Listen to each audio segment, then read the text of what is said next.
I now recognize the ranking member, Mr. Raskin, for his opening statement. Mr. Chairman, thank you very much, and welcome to our witnesses. I appreciate your being here with us. Living in the digital age in America means that much of our connection with other people takes place over the internet. We message with friends and family and coworkers over our cell phone apps. We store documents in the cloud, and we share materials over email. End-to-end encrypted services promise that no one, not Apple, not Google, not the government, federal, state, or local, can access the messages that we send. And these platforms are increasingly counted upon by users wishing for the privacy of a protected face-to-face conversation in the new era of technology that we inhabit. Imagine pulling out your phone, opening up an app you've been told is secure, and sending a message to a friend. Now imagine learning that the app is not end-to-end encrypted as promised.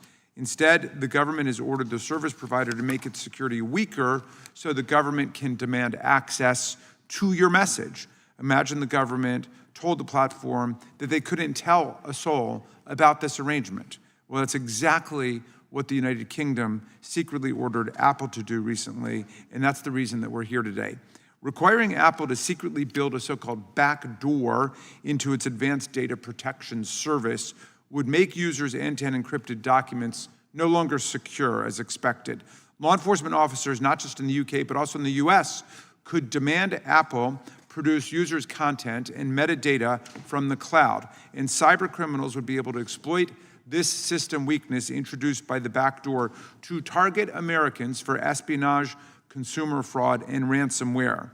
Backdoors to encrypted technology are not capable, as the chairman said, only of letting good guys in while keeping the bad guys out. Backdoors are intentional, designed weaknesses in an encrypted technology's mathematical formula. These design weaknesses can be exploited by foreign governments seeking to compromise our national security, steal our intellectual property, and monitor us in our daily lives and workplaces. Congress passed the Cloud Act in 2018 to allow for data sharing agreements between the US and countries that meet required standards. Through its negotiated agreement with the US, UK law enforcement can access non-encrypted data transmitted by US providers that is relevant to their law enforcement recommendations, while secret orders like the technical capability notice the Home Office placed on Apple have nothing to do with the data sharing agreement or the Cloud Act. They are only worthwhile to the UK because of the data that is made available through the agreement. I, for one, believe that the Cloud Act and the US-UK data sharing agreement thus far have been beneficial, both to US companies and to our country. But I also believe that forcing companies to circumvent their own encrypted services in the name of security is the beginning of a dangerous, slippery slope.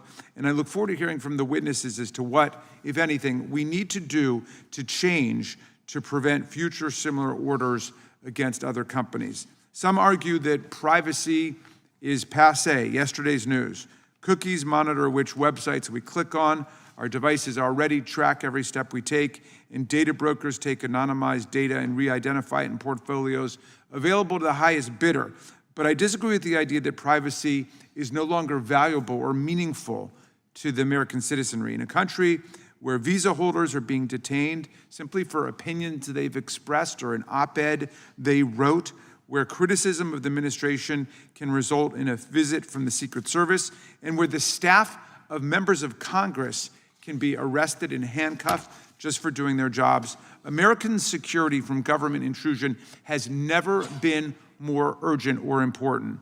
The deluge of ways new technology enables the government to spy on their citizens makes it even more important that Americans stand up to increases in state surveillance.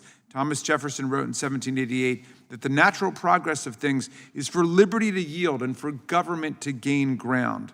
Well, we have to resist that natural tendency. A week ago, the Trump administration announced it would hire Palantir to consolidate Americans' data into dossiers on all US citizens. The plan to use Palantir's Foundry project to organize and analyze data across agencies into one big, beautiful dossier is chilling. It's the beginning of an effort to create a national citizen database, which would be vulnerable to manipulation, not just by outside actors, but by inside political actors. from bank account numbers and student debt totals to medical claims and disability status.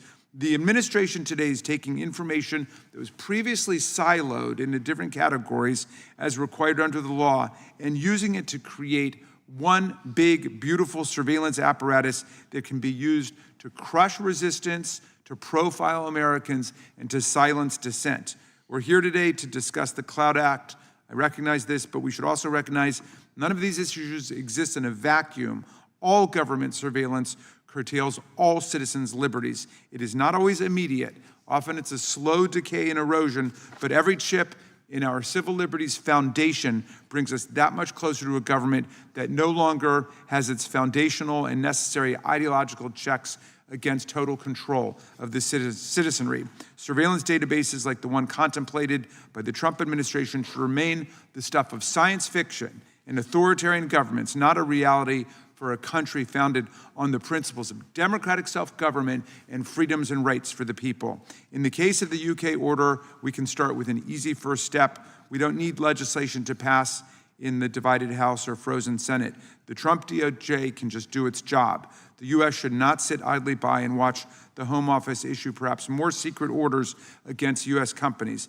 But thus far, that's exactly what the DOJ has done. I sincerely hope that we move quickly to change that. I thank Chairman Biggs and Chairman Jordan for holding a second bipartisan surveillance hearing, and I look forward to working across the aisle with my friends as we prepare for the expiration of FISA Section 702 next year. And I yield back to you, Mr. Chairman.